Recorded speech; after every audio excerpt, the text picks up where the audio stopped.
Hello everyone, so today is the first video on this channel. I'm a complete cassette tape beginner, a complete newbie to all of this stuff, but while I've been in lockdown I've tried to collect as many tapes as I can, and I've just been really into the medium of cassette.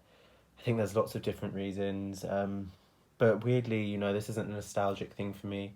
When I was younger, I didn't grow up with cassette tapes, I didn't grow up with kind of any really relation to the cassette tape, but I knew my parents sometimes would listen to them, but would mainly listen to CDs. I had some CDs, but from a very young age I was actually downloading music online on LimeWire and stuff. But yeah, no, as I've gotten older, I'm a big documenter in other things in my life, and have really fallen in love with the medium of cassette and the idea of people, playing it in the past and having the physical artwork, the booklets, really like the size, and just like the history of, people's personal history with these cassettes.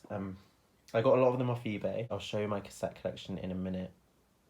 The general idea of the videos is to talk about a cassette album which I really like, review it, and then maybe show you some samples of the songs, because I don't know about copyright stuff, so I don't know how that will work. This is my little setup here. I'll show you. This is my cassette box. This is my most recent cassettes I've got, so there's less in here. Going down a bit. So I'll just show you here. And then there are my cassettes all here. I've been collecting some modern ones as well, like ones that have come out recently, new releases, and then just some of my favourites. Some classics which I really like, a lot of them from the 80s, a lot of 90s ones, some early 2000s. So yeah, these are my cassettes. So this is a Panasonic Power Blaster. It's the RX DT39, which was made in 1999. It's actually a double cassette player, so you could record on cassette to cassette, and a CD player, and you can record onto CD. You could record CD onto cassette, which I have been doing. I've been making a little personal mix of my friends' music, which has been really interesting to do. This right here is the Grundig Party Center, which is a German brand. It's Party Center 500. This is from 1986, so really old. It has detachable speakers which kind of come off like about 2 inches. This was good. I liked the kind of older sound of it. I liked playing some of my 80s tapes on the 80s machine, but it has been eating loads of my tapes. I actually kind of destroyed one of my tapes the other day, which I know you can fix, but I don't know if it is worth it. I've been told that maybe this is just good to just chuck, which I'm kind of sad about. It didn't cost me too much. I got it off eBay secondhand, but I don't know what to do with it. They're my players. I actually have another Sony player from 2004, which is kind of like very Y2K bubble, shaped cassette and CD player, but I'll show you that another time. But yeah, I'm going to be playing on the Panasonic today. It's good sound, and it has like a little power blaster on it to play it a bit louder. I really like it. Just, as a, beginner cassette player, I don't really know where this will go, so, but yeah, I do like this one. So the first album I want to talk about today is this, and this is F.L.M. By Mel and Kim, which is Melanie Appleby and Kim Appleby. They were sisters. I think one of them was born in 61 and the other one was 66, so 5 years apart in age. This is their first debut album. They were actually born in the East End of London in Hackney. I watched an interview, I think it was Hackney. They're super cool, and this album is actually fantastic. It's a really, really fantastic album. It was released in 1987 under Supreme, that was their label. They were also produced by Stock, Aitken and Waterman, who produced like tons of artists, Bananarama, Kylie Minogue, Donna Summer. Mel and Kim were actually discovered in a club. While Mel was out, she met a manager, I think his name was Alan Whitehead, and she recorded 2 demos with him, and then I think he asked if she knew anyone who could sing with her, and that's when Kim became involved. They then, went on to record this album, which was called F.L.M, released in 1987, and when it was the beginning of 1987, they'd already had their first single, which was spending its 17th week in the chart, which was Showing Out, which is a great song.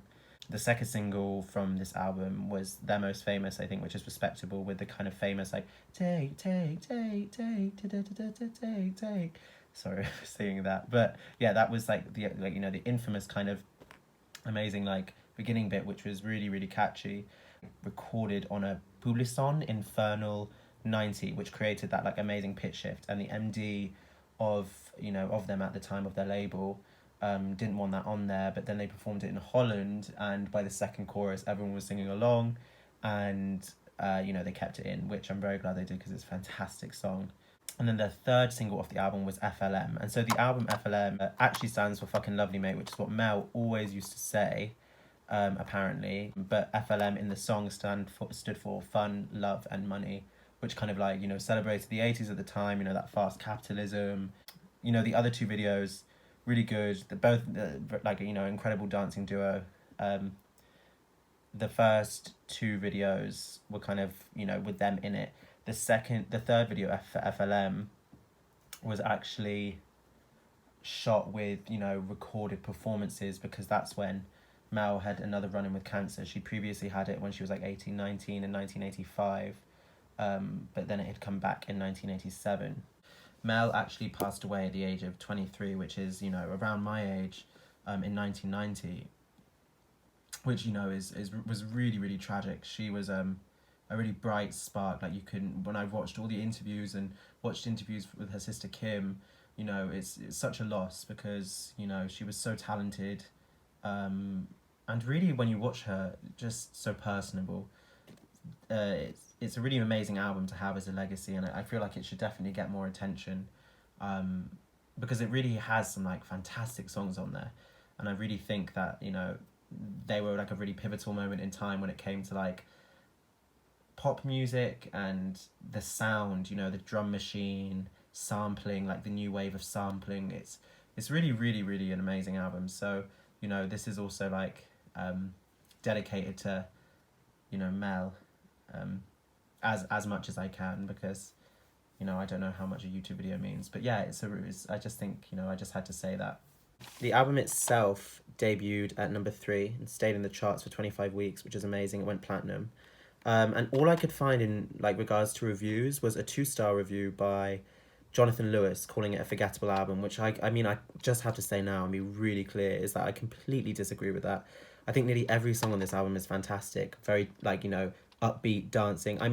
I don't have that like context of growing up in the 80s and, seeing what was around at the time. But I just think it's fantastic. I really, really, really don't have a nostalgic bias towards Mel and Kim, but I really just love this album, and I listened to it the first time all the way through just a couple weeks ago. I always knew their main song, Respectable, but a few of my favourites on there, I'm the One Who Really Loves You, System, Who's Gonna Catch You When You Fall, More Than Words Can Say, which is like that's like most of the songs off the album, but they're fantastic. It's a really fantastic album, and I'll play you a few excerpts of my favourites from it. So I just thought I'd quickly show you the tape itself. So Mel and Kim, track list at the back, and then inside,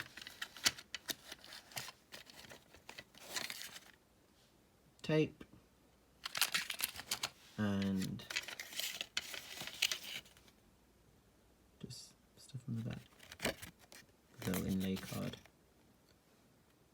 That's the record label at the bottom, and then there's the Stock Aitken and Waterman production company. Put that back inside.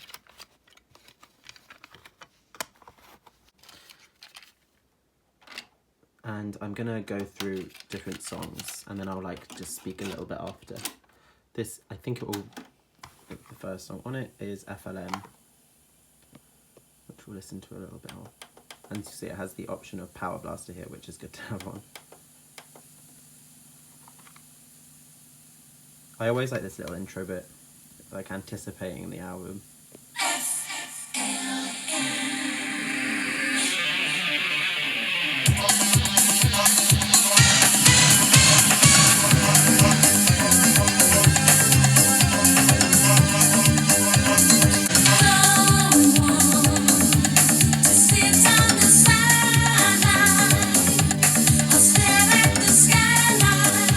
If you're in confusion, here's the solution. Follow the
So yeah, just in regards to this album, I think it's incredible. I think the songs that you heard just sum up perfectly like the year 1987 and the drum machine and the amazing like tinkly melodies you get over it and their voices.